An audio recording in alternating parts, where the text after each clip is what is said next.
ye okameku yo ene la kotape la go okameku yo ene Jésus okameku yo okameku yo qui te distingue qu'as-tu que tu n'aies reçu? Et si tu l'as reçu, pourquoi te glorifier comme si tu ne l'avais pas reçu? Béni sois-tu, Seigneur. Merci pour cette parole que tu as mis dans mon cœur ce matin. Je veux prier que tu me donnes la sagesse qui vient de toi, l'inspiration qui vient de toi, pour parler à ce peuple en ton nom, que les cœurs soient rasés, enflammés, et que toute la gloire te soit rendue au nom puissant de Jésus. Bien aimé, la Bible dit qu'as-tu que tu n'aies reçu? Qu'as-tu que tu n'aies reçu de Dieu? Au moment où l'apôtre Paul parle ici, il y a une division qui était née dans l'église de Corinthe. Il y a une église dans la Bible qu'on appelle l'église de Corinthe. Et il y a une division qui était née dans cette église simplement parce que il y a un groupe qui se réclamait de Paul et il y a un autre qui se réclamait d'Apollos. Et aussi bien les gens de Paul que les gens d'Apollos, ils se vantaient. Ils se vantaient d'être les meilleurs. Ce groupe-là disait, c'est nous que Dieu connaît. C'est nous qui, par notre évangélisation, avons gagné plus d'âmes. C'est nous, par l'onction que Dieu, par l'onction que nous avons, qui avons prié pour beaucoup de malades. Lorsqu'on parle de l'onction prophétique, lorsqu'on parle du don de prophétie, lorsqu'on parle de la capacité de se projeter dans le futur, c'est nous là qui avons ça. Donc vous là, vous ne connaissez pas ça. Quand on dit qui prêche, c'est nous qui prêchons. Donc il y avait une division qui était née au sein de cette église. Et l'apôtre Paul, qui était quelqu'un de converti, quelqu'un que Dieu avait vraiment touché, quelqu'un de brisé, était triste devant cette conversion, devant cette division. Il était triste de voir des chrétiens se réclamer de telle personne et un autre groupe de telle autre personne. Il était triste de voir des chrétiens qui se vantaient de leur capacité spirituelle, qui se vantaient des dons qu'ils avaient, qui se vantaient des miracles qu'ils avaient, qui se vantaient de leur possession même matérielle, qui se vantaient de leur puissance financière. Et l'apôtre Paul, pour briser cela, il leur dit, qu'as-tu que tu n'aies reçu? Qu'as-tu que tu n'aies reçu de Dieu? Qu'est-ce que tu as que Dieu ne t'a pas donné? Le don de prophétie, le don de guérison, le don de la parole de connaissance dont tu te vantes, toutes les choses dont tu te vantes et qui font que tu gonfles ton dos, l'apôtre Paul dit, qu'est-ce que tu as parmi toutes ces choses que tu n'as pas reçues de Dieu? Comme pour leur dire, tout ce que vous avez, c'est Dieu qui vous a donné cela. Alléluia. C'est Dieu qui vous l'a donné. Et donc, pourquoi vous vous glorifiez de ces choses alors que c'est quelqu'un qui vous a donné? Comme pour dire, ce que vous avez là, ce n'est pas votre mérite, ce n'est pas votre intelligence, ce n'est pas vos propres capacités, mais c'est Dieu qui vous a donné. Donc du moment où on vous a donné une chose, vous ne devez pas vous glorifier. Vous ne devez pas gonfler vos dos. Vous ne devez pas gonfler vos poitrines. Vous ne devez pas vous sentir supérieur aux autres. Parce que vous avez ces choses simplement parce que Dieu, c'est Dieu qui vous l'a donné. Pourquoi? C'est Dieu qui t'a donné. Parce que tu ne comprends pas bien. Toi, tu étais là, tu allais au marché, tu as payé ta chaussure, tu as fait le malin dedans. On dit que non, il ne faut pas faire le malin, c'est Dieu qui t'a donné. Aïe, on va faire de Dieu dans ça là. Je suis allé au marché, j'ai payé ma chaussure. Alléluia. C'est comme ça que nous raisonnons. J'ai économisé un peu d'argent. J'ai payé ma voiture. Je vais faire mon bruit dedans. Toi, tu dis que non, il ne faut pas y faire bruit que Dieu m'a... Comment c'est Dieu qui m'a donné? Voiture, il a payé ça à 13 000. Il a payé ça, le pasteur Mampo. Ça m'a coûté cher, sincèrement cher. Et toi, tu vas venir dire que quoi? Dieu m'a donné quoi? Donc, voici comment nous raisonnons. Et c'est parce que nous n'avons pas compris cette pensée de l'apôtre Paul qu'il y a beaucoup d'orgueil inutile au milieu des hommes dans le monde, mais également au milieu de nous chrétiens. Quand tu comprends que tout ce que tu as vient de la main de Dieu, et quand je parle de Dieu, je parle de Jésus-Christ de Nazareth. Alléluia. On n'a qu'à se mettre d'accord. Même pour ceux qui me regardent sur Internet, quand je parle de Dieu, je parle de Jésus. Il y a beaucoup de dieux maintenant. Alléluia. Il y a les dieux bois, il y a les dieux arbres, il y a les dieux rivières, il y a les dieux cailloux. Mais le Dieu dont moi je parle là, il s'appelle Jésus. Alléluia. Tu es d'accord, acclame le Seigneur. Voilà.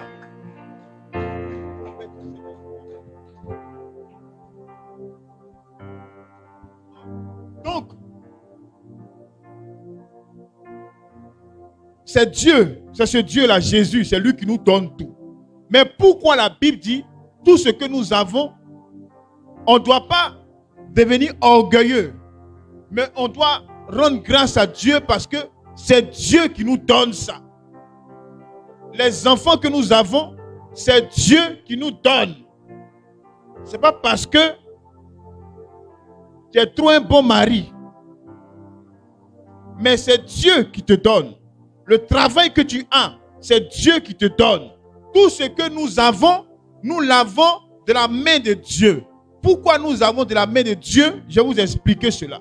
La Bible dit dans Genèse chapitre 2. Genèse chapitre 2, le verset 7. Genèse chapitre 2, le verset 7.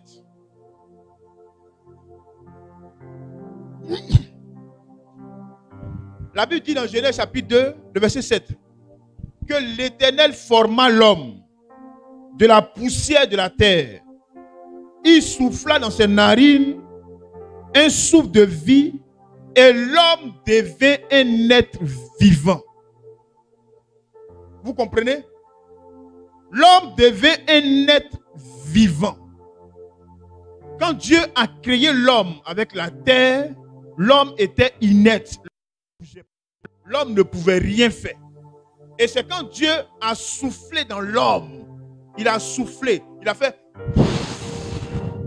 Et quand il a soufflé, il y a la vie qui est entrée dans l'homme. Et c'est ce que Dieu a fait, qui a fait que l'homme est devenu un être vivant. Donc si vous et moi aujourd'hui nous vivons, nous devons comprendre que c'est parce que Dieu a mis son souffle en nous. C'est le souffle que Dieu a mis en nous là. C'est ce qui a fait de nous des êtres vivants. Si Dieu enlève son souffle là aujourd'hui, nous ne serons plus des êtres vivants. Alléluia.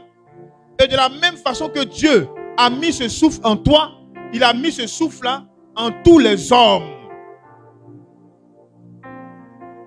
Donc, quand un homme quitte là-bas et puis il vient te marier, tu dois comprendre que c'est Dieu qui m'a donné ce mari.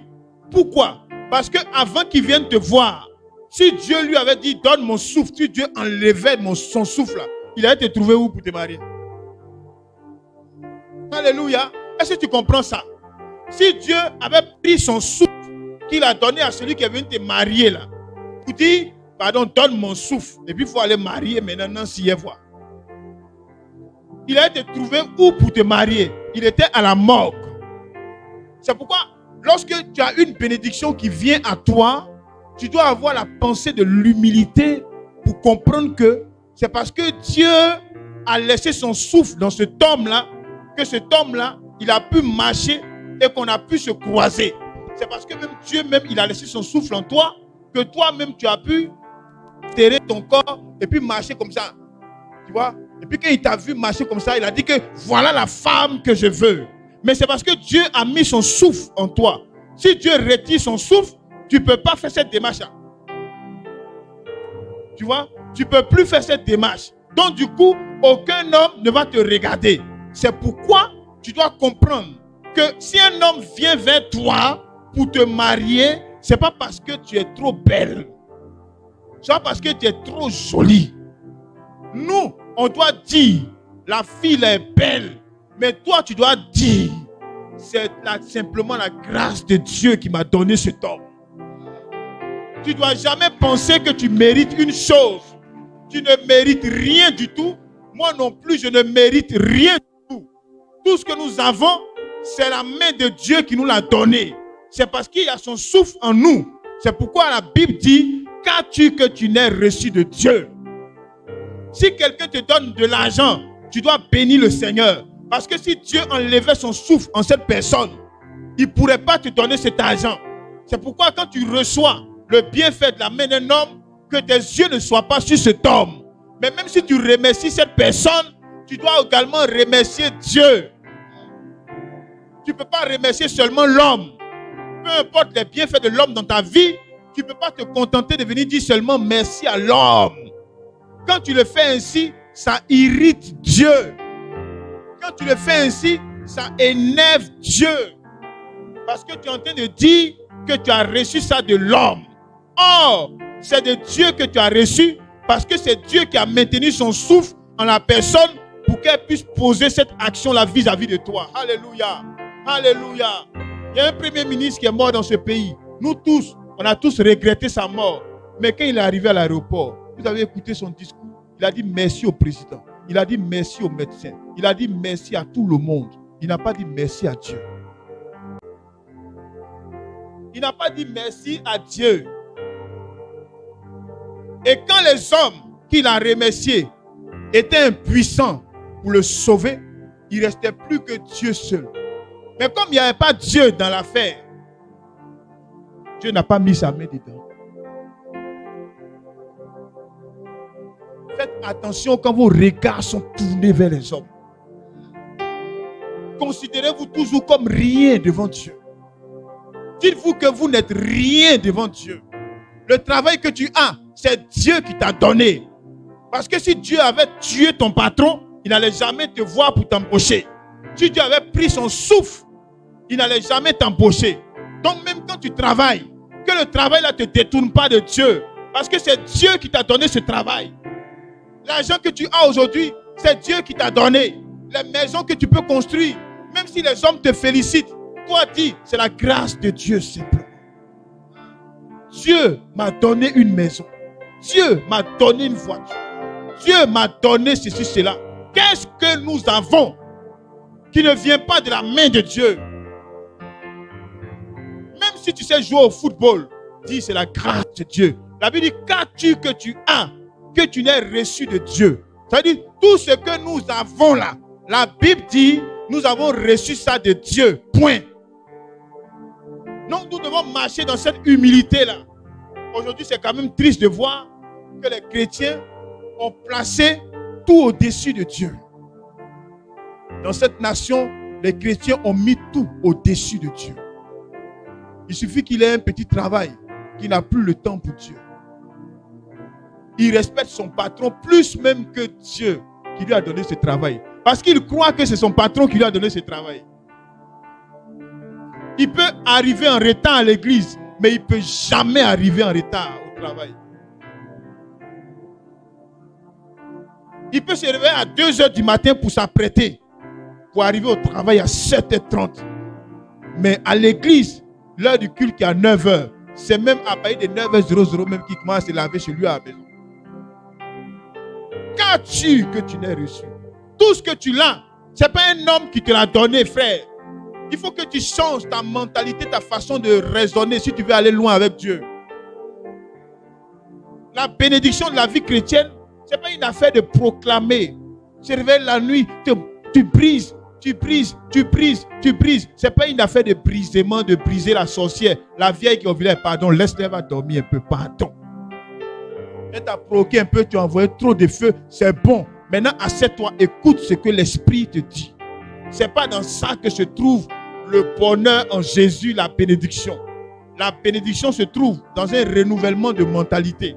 Quand tu sais que Dieu est celui qui t'a donné, même quand tu travailles quelque part et que ton emploi du temps ne te permet pas, tu dois venir dans la présence de Dieu pour dire, Seigneur, aujourd'hui je travaille, je n'arrive pas à être dans ta maison, je n'arrive pas à faire ton œuvre. Cet homme, comme c'est toi qui l'as placé, descends sur son cœur pour que je puisse négocier une faveur avec lui. Qui parmi vous ici, là, qui travaille, a déjà fait ça? Qui parmi vous, vous tous, a commencé ici, par tous, jusqu'en derrière là-bas? Qui parmi vous travaille et s'est déjà mis dans la présence de Dieu pour dire, Seigneur, je sais que c'est de toi que je tiens ce travail. Est-ce que, sois béni le frère Justin, il dit qu'il lui a déjà fait ça, que Dieu te bénisse. Sois béni Christian. Que je sais que c'est, sois béni maman derrière. C'est toi qui m'as donné ce travail. Je ne veux pas que ce travail m'éloigne de toi. Je ne veux pas que ce travail-là nous sépare. Seigneur Jésus, parle au cœur de mon patron. Tu jeûnes, tu as faim, mais tu es dans la faim pour que Dieu descende sur le cœur de ton patron. Et quand tu l'as fait, tu vas lui demander. Le cœur de l'homme se trouve dans la main de Dieu. Ça ne se trouve pas dans la main de quelqu'un d'autre. Si Dieu n'incline pas un cœur, il n'y a rien qui peut incliner vos cœurs. C'est pourquoi je répète encore, tous les bruits que les hommes font sur troisième mandat, c'est du bruit en vain. En dehors de la prière et du jeûne, c'est un bruit en vain. Et il viendra annoncer sa candidature. C'est un bruit qui est vain. Parce que les menaces n'inclinent jamais le cœur de quelqu'un. Les condamnations ne peuvent pas incliner le cœur de quelqu'un. Il n'y a que Jésus-Christ de Nazareth seul qui peut incliner le cœur de quelqu'un pour lui dire, ce que tu veux faire là, ne fais pas ça. Mais si tu laisses Jésus et que tu te débats toi seul dans ta chair, la situation va pourrir. Alléluia. C'est pourquoi vous devez toujours penser, quand vous pensez que tout ce que vous avez, vous l'avez de Dieu, il y a une façon de vous comporter, une façon de marcher. La vie chrétienne, c'est un renouveau de mentalité. C'est une façon de marcher qui donne la victoire. Ce n'est pas une question de dîmes et d'offrandes. Ce n'est pas une question de bénir, faire des offrandes pendant que le pasteur prêche. Ça, c'est de l'escroquerie. Ce n'est pas de ça qu'il s'agit. Et moi, je veux que vous soyez des chrétiens mûrs. Vous soyez des disciples du Seigneur. Alléluia. Pas des gens qui fusent Dieu et qui pensent que tout se résume en termes d'offrande. Dieu ne peut pas être acheté. Alléluia. Moi-même qui suis devant vous pour m'acheter, vraiment, il faut te réveiller tôt le matin. Vraiment. À plus forte raison, Dieu. Donc, vos offrandes n'achèteront pas Dieu. Mais votre façon de marcher comme Dieu il veut, ça va toucher son cœur. Et il va se tenir debout pour lui. C'est ça l'évangile. C'est ça la vie chrétienne. Qu'as-tu que tu n'aies reçu de Dieu? Qu'as-tu que tu n'aies reçu de Dieu? Qu'as-tu que tu n'aies reçu de Dieu? Qu'as-tu que tu n'aies reçu de Dieu? Les enfants, Dieu te l'a donné. Tout ce que tu as, il te l'a donné. Les pieds, Dieu te les a donnés. Les mains, Dieu t'a tout donné. Il t'a tout donné. Mais toi aujourd'hui, qu'est-ce que tu fais de ce Dieu? Tu l'as balancé là-bas et tu ne vis que pour le manger, pour le dormir. Tout est prioritaire dans ta vie, sauf celui qui t'a tout donné. Quand tu viens à l'église, même on dit de danser, il suffit que tu aies un petit poste quelque part. Un petit poste quelque part. Où on te paye peut-être 500 000, même 1 million. Quand tu arrives dans la présence de Dieu, tu arrives avec une suffisance. Toi, tu as trop réussi. Quand le groupe musical chante, à la limite même, toi, tu es trop une star. Toi, tu ne peux pas danser comme ça. Mais pourtant, dehors, tu danses. Si on dit anniversaire, de toute façon, tu te roules la terre là. Satan même, il te regarde, il dit que, ouais, je suis fier. Mais dans la maison de Dieu, une fois que tu as une petite élévation, Dieu devient secondaire pour toi. Dieu, il n'est plus rien devant toi. Qu'une considération pour le Seigneur. Parce que dans ton esprit, tu penses que c'est l'homme qui t'a béni. Tu penses que c'est l'homme qui t'a élevé. Tu penses que c'est l'homme qui a fait de toi ce que tu es. Mais si tu sais que Dieu est au-dessus de tout et que tout ce que tu as, c'est lui qui t'a donné. C'est sa main qui t'a donné. Tout ce que tu as, tu dois ça à Dieu seul. Même quand les circonstances ne s'y prêteront pas, toi, tu vas payer le prix dans la présence de Dieu pour que Dieu t'aide à faire d'abord son œuvre, à faire d'abord ce qui est agréable devant lui, à faire ce que lui veut. Le mari que tu as, ma soeur, c'est Dieu qui t'a donné. aussi infidèle qu'il soit, aussi païen qu'il soit, aussi mauvais qu'il soit, c'est Dieu qui t'a donné. Car il est le maître des circonstances et des temps. C'est lui qui dirige les circonstances. C'est lui qui t'a donné le souffle de vie ce jour. Et tu as pu te réveiller. Tu t'as te balader à Sokosé, promener à Sokosé, et aussi promener à Sokosé, de promenade en promenade. Vous êtes sokosolisés là-bas. Et c'est devenu mariage. Alléluia. C'est lui qui est le maître des circonstances. Donc, si il y a eu ça à Sokosé, c'est parce que lui, Dieu, il a voulu. Donc, c'est lui qui t'a donné. Mais si les choses ne vont pas, mais va dire à Dieu qui t'a donné le mari. Va parler à Dieu qui t'a donné la femme là. Va dire à Dieu. Dieu, c'est toi qui m'as donné cette femme. C'est pas il a fait le coup de poing. C'est pas il a fait le coup de tête. Il a dit, c'est pas ça. Alléluia. Acclame le Seigneur. Va parler à Dieu. Car c'est lui qui t'a donné ça. Qu'as-tu que tu n'aies reçu? Soyons un peu humbles. Et mettons chaque chose à leur place. Mettons chaque chose à leur place. Mon travail ne peut pas me diviser avec Dieu. Jamais du tout. Jamais du tout. Il n'y a aucun travail sur la terre là, qui peut moi me diviser avec Dieu. Il n'y en a pas. Il dit, il n'y en a pas. Je n'ai pas vu faire parler avec mon patron. Mais je ne priais qu'il ait fait. Le patron lui me va venir me chercher pour dire que, mais on dit que toi tu es chrétien, non? Mais il faut rester à la maison. Tu vas partir prier aussi de temps. Lui-même va venir me dire, mais je n'y ai fait. Soit le jeune me tue, ou même moi je tue le jeune. Mais nous deux, il y a un qui va mourir. Il faut que mon patron me permette de travailler pour mon Dieu. Parce que c'est lui qui m'a donné. Il ne peut pas me donner quelque chose, puis ça va me séparer de lui. Aujourd'hui à l'église, on fait les programmes, il n'y a personne. Il n'y a personne. On dit jour de jeûne et prière, il n'y a personne. Je me retrouve ici avec 2, 3 personnes.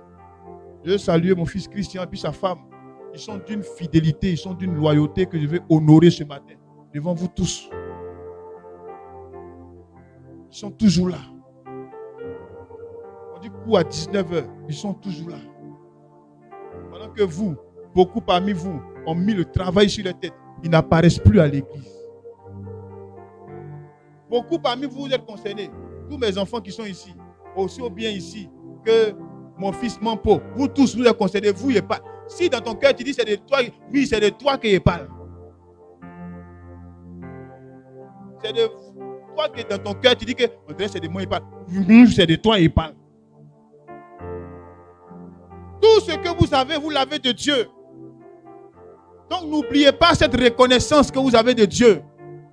Alléluia. Donc marchez dans l'humilité. Placez Dieu en première position. N'allez pas faire la guerre avec les gens. N'allez pas vous battre avec vos patrons. Mais payez le prix pour que les choses puissent s'améliorer. Je me souviens, j'ai une de mes filles qui travaille dans un hôpital. Et puis un jour, j'ai enseigné à la maison. Je lui ai dit, j'ai enseigné sur Jacques chapitre 4 verset 2. Et j'ai dit, vous ne possédez pas parce que vous ne demandez pas. Et je leur ai dit, lorsqu'il y a des situations, vous ne demandez pas à Dieu. Vous parlez vous seul, vous vous plaignez. Vous aimez tellement vous plaindre en tant que chrétien. Mais vous ne demandez pas à Dieu. Vous ne demandez pas à Dieu. Priez pour toutes choses. Tout ce qui est comme situation. Priez, parlez à Dieu. Dites à Dieu. Allez vous plaindre à Dieu. Si c'est une mauvaise chose devant Dieu, Dieu va changer la chose. Mais vous ne possédez pas parce que vous ne demandez pas. Quand ma fille m'a entendu prêcher ça, elle a mis en pratique. Elle est partie prier, elle est partie prier, elle est partie prier. Et un jour, je demande à mon épouse, je dis, mais notre fille là, je vois que dans le coin, tout le monde fait garde. Elle est toujours là. Comment elle fait? Elle me dit non, que quand tu as dit qu'on n'a qu'à les demander, je suis allé demander. Je suis arrivé là-bas, ils ont donné un garde à tout le monde. Moi, on m'a dit que non, que de descendre, de partir, de venir, de partir, de venir. Alléluia. Vous ne possédez pas parce que vous ne demandez pas. Parce que vous ne savez pas que la source de votre bénédiction, c'est Dieu qui vous donne la bénédiction. Quand tu comprends ça, tu deviens humble. Rien ne peut soulever tes épaules. Une maison ne peut pas soulever tes épaules, car tu sais que tu l'as reçu de Dieu. Une voiture, peu importe la marque dans laquelle tu roules, ça te maintient dans l'humilité. C'est le secret de l'humilité. Ayez toujours en tête que vous ne méritez rien du tout. Vous ne méritez rien. Que ce soit enfant, mari, tout est la grâce de Dieu. Dites que vous ne méritez rien. Voyez-vous comme des gens qui ne méritent même pas la grâce de Dieu. Que c'est un cadeau que Dieu m'a donné. Mais aujourd'hui, quand toi tu es enfant, tu insultes même d'autres personnes qui n'ont pas enfant. Tellement tu penses que c'est pas tu es fort d'en faire enfant. Tellement tu penses que c'est pas tu as onction de enfant que tu fais enfant. Ce n'est pas onction, c'est la grâce de Dieu. C'est Dieu qui t'a donné. Alléluia. Soyons humbles. Humilions-nous. Regardez, quelqu'un comme le roi David, dans 2 Samuel chapitre 6, les versets 12 à 23. 2 Samuel chapitre 6, le verset 12 à 23. Je vous le lis à partir du verset 14. Regarde, la Bible dit, David dansait de toute sa force devant l'Éternel. Vous voyez, David, il était roi. Mais quand il était devant Dieu, au moment où on envoyait l'arche de l'Éternel dans la ville, l'arche, ça représentait la présence de Dieu à l'époque. Et malgré qu'il était le roi, David, il a compris qu'il n'était rien devant Dieu. Et la Bible dit, il dansait de toute sa force. Est-ce que vous voyez l'image? Il dansait de toute sa force. C'est-à-dire, le roi David, le vaillant guerrier, le puissant guerrier, il dansait de toute sa force devant l'arche de l'Éternel.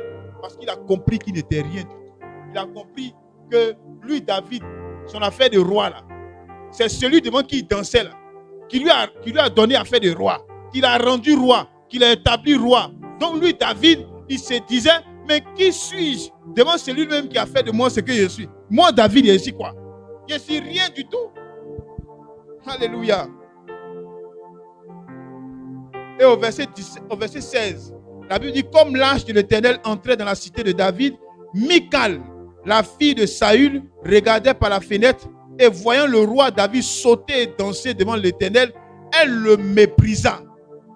Michal, qui était sa femme, quand elle a vu le roi danser, faire ses acrobaties, la Bible dit qu'elle a commencé à mépriser David.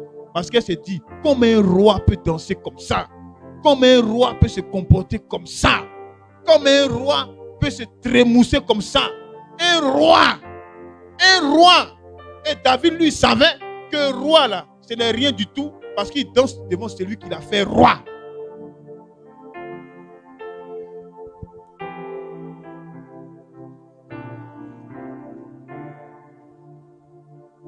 Et lorsque David est rentré à la maison maintenant, la Bible dit, voilà la parole que sa femme va lui dire. Quel honneur aujourd'hui pour le roi d'Israël de s'être découvert aux yeux des servantes de ses serviteurs. Comme se découvrirait un homme de rien. Sa femme dit que, quel honneur, vraiment tu nous as honorés. Oh. David, tu nous as honorés aujourd'hui, toi un roi.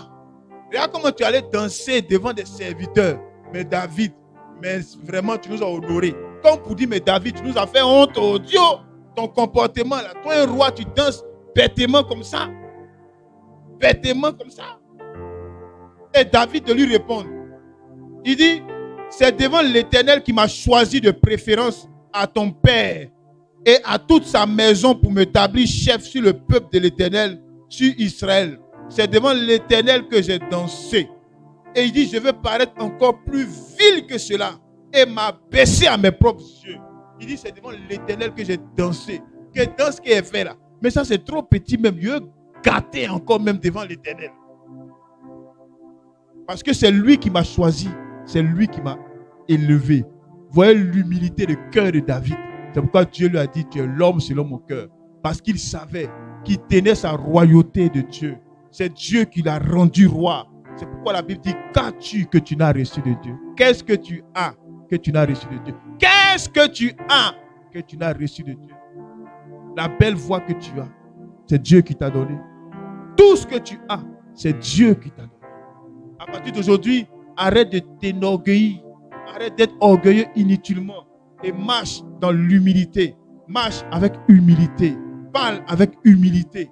Abaisse-toi. Même quand les hommes te louent, tu dis non, c'est Dieu. Même quand les hommes disent que tu es intelligent, tu dis non, c'est la grâce de Dieu qui est sur moi. Même quand les hommes disent que tu es le plus béni, tu dis non, c'est la grâce de Dieu. qu'as-tu que tu n'aies reçu de Dieu?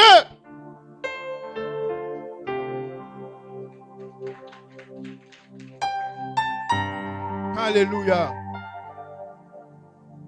C'est pourquoi dans ce pays, un jour, une autorité a envoyé une commission pour que moi j'aille dans sa maison pour célébrer un mariage. Je lui ai dit, allez lui dire que je ne me déplace pas avec l'âge de Dieu. Je ne me déplace pas avec la présence de Dieu. Si cette autorité ne peut pas venir dans la maison de Dieu, c'est son problème qu'elle laisse tomber. Mais quand Dieu ne vient, je ne me déplace pas à l'âge de Dieu. Qu'as-tu que tu n'aies reçu?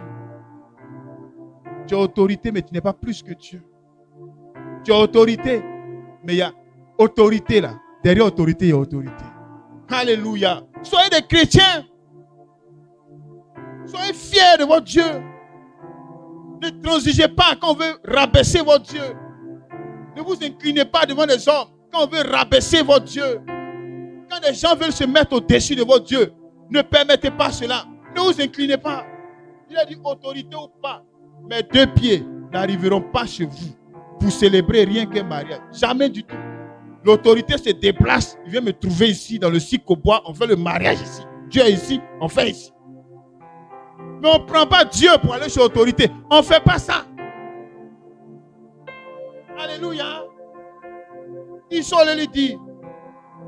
À l'époque, il y avait voyagé. J'étais allé un peu chez les Blancs là-bas. J'étais là un matin, mon téléphone sonne. C'est les jeunes gens qui m'envoient un message. Que non, pasteur, voilà ce qui s'est passé. On a dit à l'autorité. L'autorité a dit que oui, d'accord, elle a compris. Elle va venir. Maintenant, son protocole dit que eux, leur autorité là, ne peut pas se déplacer venir dans l'église. Il faut que l'église aille trouver leur autorité là. Donc, ils m'ont envoyé un message pour me dire que, pasteur, comme ils nous ont dit ça, et puis nous, on sait que tu ne vas jamais venir. Donc, nous, on leur a dit qu'ils n'ont qu'à garder leur autorité, leur mariage, ils n'ont qu'à garder. Donc, ils t'appellent pour dire qu'ils n'ont qu'à tout garder, quoi. Nous, on n'a pas pour de venir te dire ça. Mon Dieu, il est trop grand. Respectez-vous. Alléluia. Ne soyez pas de ceux qui poireautent dans des secrétariats devant des secrétaires, des autorités soi-disant. Le Dieu qui est avec vous, il est l'autorité la plus grande, l'autorité la plus suprême. Et c'est lui qui donne. Si lui ne donne pas, tu ne l'auras pas. Si mon Dieu ne donne pas, tu n'auras pas ça. Donc pourquoi tu dois aller me prosterner devant quelqu'un parce qu'il a l'autorité?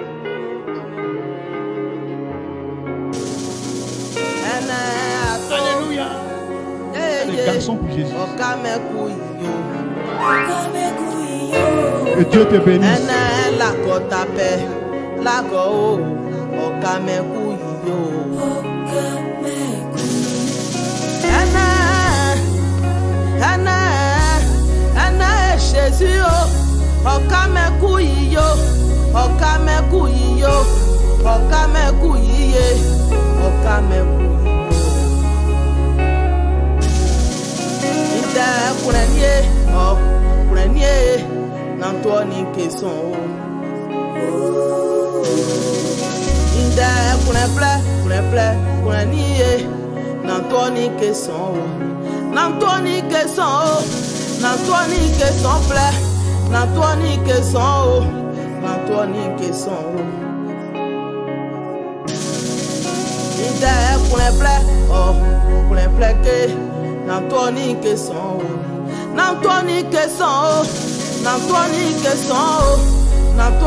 j'ai dit Jésus, oh, Jésus, oh, ne me laisse pas tomber. J'ai dit Jésus, oh, papa, oh, ne me laisse pas tomber. Ne me laisse pas tomber, ne me laisse pas tomber, ne me laisse pas tomber, ne me laisse pas tomber. Je n'ai que toi, Jésus. Si toi tu me laisses tomber, à qui irai-je? Je n'ai que toi, Seigneur. Quand mon père est parti, c'est toi qui m'as gardé. Quand ma mère est partie, c'est toi qui m'as gardé, Jésus. Où irai-je? Où irai-je? Où irai-je, Jésus? Je n'ai que toi, papa. Je cours derrière toi, Seigneur. J'ai saisi ta robe. Je ne lâcherai pas cette robe.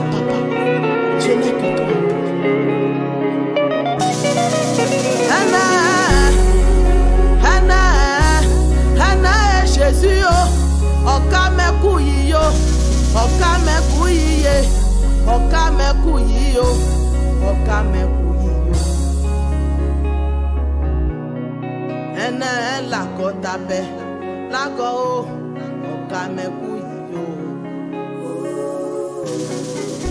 ene lago tabe lago oka meku yo oka meku yiye oka meku yo oka meku